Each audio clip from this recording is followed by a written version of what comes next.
Hello and welcome. This is going to be a water tutorial video in City Skylines. This is a modified islands map, and here we're going off the edge to the upper reservoir of water and how that works. Now, here you see the water sources, each being at strength 1.0. The reason why there's a land barrier is because it's above the sea level. Here I'm showing you that if you use this mod where you get the water tool, the extra terrain tools mod. The previous screen is quite little on this. So basic water mechanics of water sources is you can raise and lower the default water output level, which means that it is going to keep outputting water at its current strength of 1.0 until it clears it up, like it fills to that area. The same happens for draining, as is displayed here. Water level that is below, if you have a water source whose water level is lower, it will act as a pump, as displayed here in the water menu. And you can reset it back again.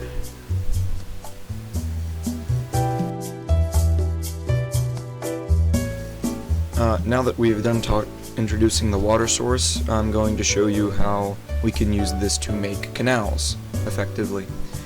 There's also a few tricks with river mechanics in preventing overflowing into your canal. Now here we're using the fine road heights mod. We're doing this at 6 meters because at 9 meters it is now turning to pillars.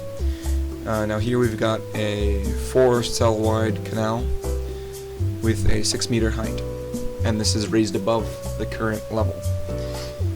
You want to connect the ends. Here we go. I'm gonna make it brighter for you all. And essentially what you're gonna want to do is connect this to the river source. Now I've raised the river's edge because I flattened the main island area to the normal sea level, and the second reservoir is way above the normal sea level. Here we've got a water source set to strength of 0.01 or 100th. Now it's going. I didn't pause it, so you've got water going. Be careful when you place these water sources, because if you lower them too far, you may not be able to alter them, as in this situation. Now I'm gonna skip ahead to where we fix this problem.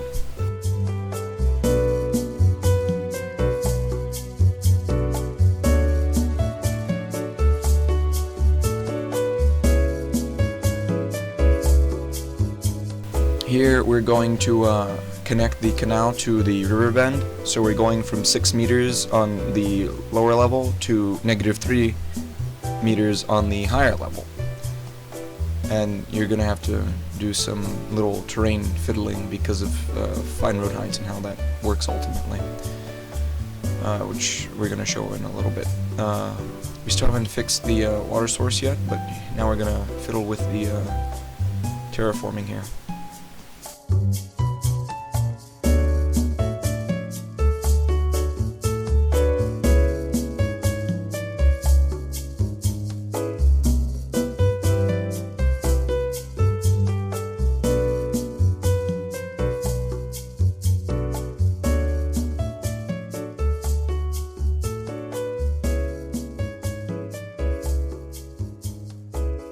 Here we're going to fix the water source. How you do that is you essentially want to delete the obstruction causing you to not be able to modify it.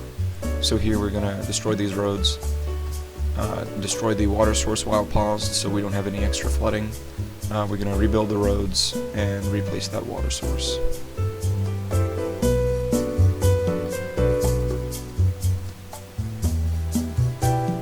And we're going to aim to put this smack dab in the center, as well as I think we decreased the power. So yeah, seeing how it starts off at a ridiculous height, you're going to want to place water sources paused always. And now this water source is made in a way that we can manipulate it afterwards. So now we've got the water source flowing. and it's going to output at that flow rate, and it's going to continue doing so. And now you can create your little Netherlands-style subdivisions. Well, maybe not subdivisions, but row houses, what have you. Here I'm upgrading this to a bicycle path. Towards the end of the video, I'm going to explain or show a city of mine that has only commercial traffic, and this is thanks to the new bike lanes added in After Dark, I believe it was. Yes, After Dark. Alright, I'm gonna fast forward through the subdivision building and show you the next type of canal.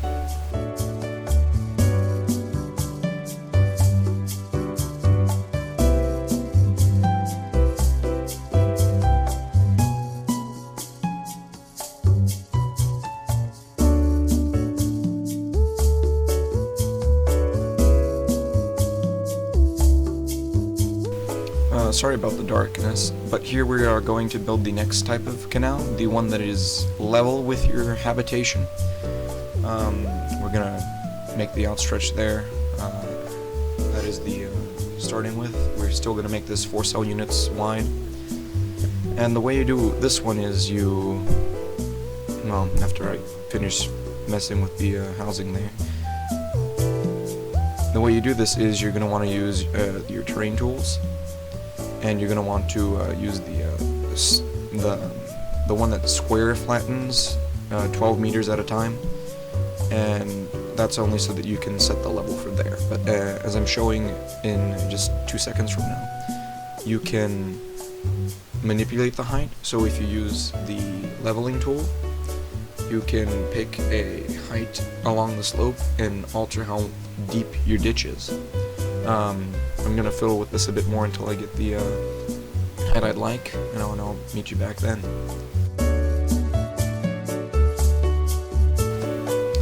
So here we're going to connect the canal to the waterway.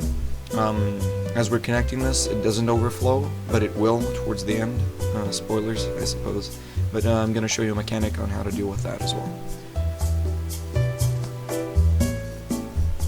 So now that we've connected the canal to the river, for the most part, we're going to place our water source here at 0.15 strength, I believe, if we change it. Yep. We have managed to pause here. We are changing the water level. And voila. We have our new canal at the same level, or below the level of our residences. Now, the reason why these roads are flooding, first of all, it's because we have our water source at just a smidge too high, and the way flooding works in city skylines, it just calculates it that way.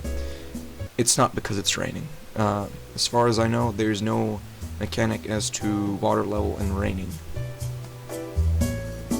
on roads and flooding. However, I have noticed that in the city that I've built, that when it does rain, the beach floods just a smidge. Here I'm going to show you how you can use, well, water pools to drain areas of water, but I'm gonna then show you another cool mechanic for sewage that you can use. Here we go. This is where we put the sewage. So we place a water source, we make it to the level we want it to, and we place the sewage outflow pipes. Now, because this wants to keep the water level where it is, that water source, when you place the sewage outflow pipes, it's going to just get rid of the sewage. Of course, it will keep it polluted water. The water there will still remain polluted. However, it will not overflow. It'll take care of sewage problems. So here I'm going to hook up city's water and power, and that's all I'm going to do for now. I'm not even going to connect it to the highway, and I'll be back when we continue with the canals.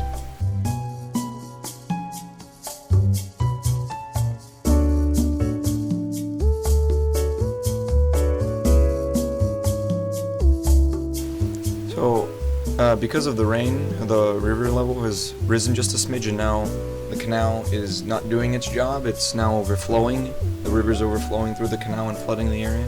So how we're going to fix this is the water mechanic I showed earlier, that these water sources are going to suck water up until it's at that specific water level.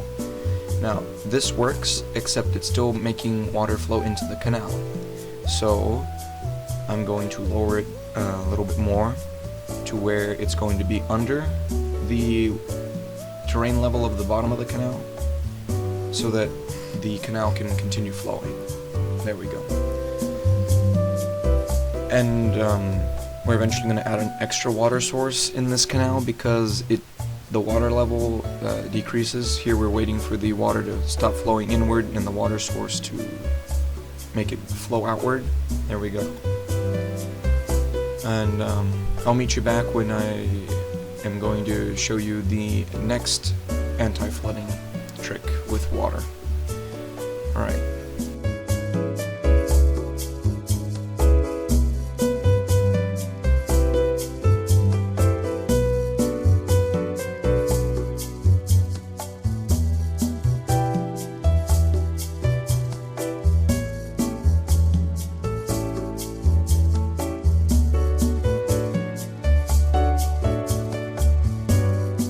So here we're going to make our residence under the water level, or we're having our levees built above the residence. So here we're going to make a little pond area ditch where we're going to put a water source set to super low.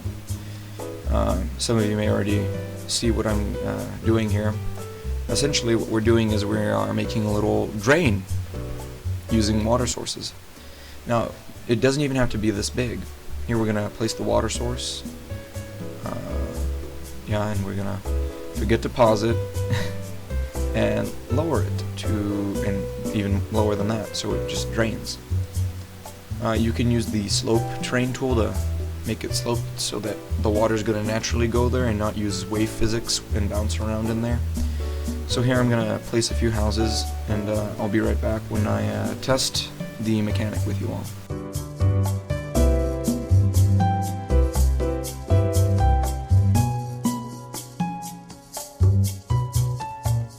So here we're about to place a large water source, and I was gonna pause it, but you see you have a little wave that overflows the area, and inside of it the water is gonna start bouncing out, but it's ultimately gonna get drained.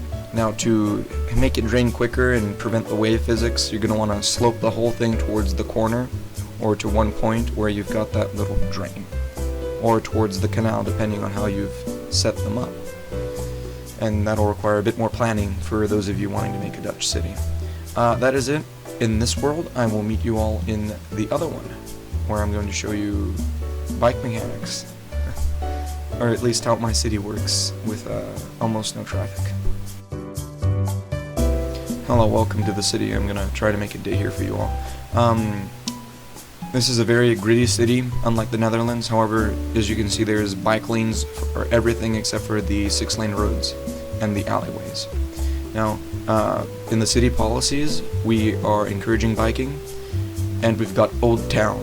So we've got all of our commercial and cargo running on the 6-lane avenues and going to the industry.